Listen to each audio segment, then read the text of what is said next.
But I think this one is sort of quite apt for what we were just talking about. Will grassroots rugby clubs suffer when the Super 6 restarts? No, and the reason I say that is, personally, Super 6 has become its own entity. I mean, there's Chizzy talking about Highland. Now, to give you a bit of context and to tell you the job that Chizzy has done at Highland, Inverness is an absolute rugby outpost. Now, I don't mean that in any way detrimentally to what Highland has been. They've produced individual players at various points in their history who have done great things in the game. As Chizzy was saying, and Cammy touched on, this sort of brain drain. Players have come up through the Highland system and they've gone away from Highland and they've achieved things away from Highland.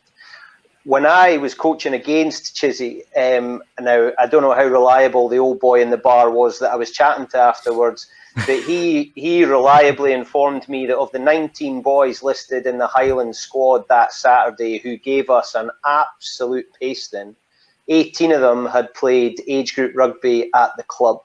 Now, that has to be the way forward for a club like Highland, because although Chizzy's talking about guys who are coming into the city, that's not a guarantee. That is not something that's happening.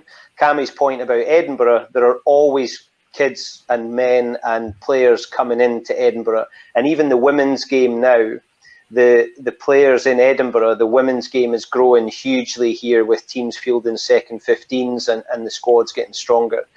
So the work that Chizzy's done has been absolutely phenomenal. And the Highland Club has really grown, and they have first-class facilities that must, although Chizzy's talking about, it must be tough on a Tuesday and a Thursday evening, it also will be a damn sight easier going to Highland on a Tuesday and a Thursday than it will be to some of the clubs who don't have those facilities.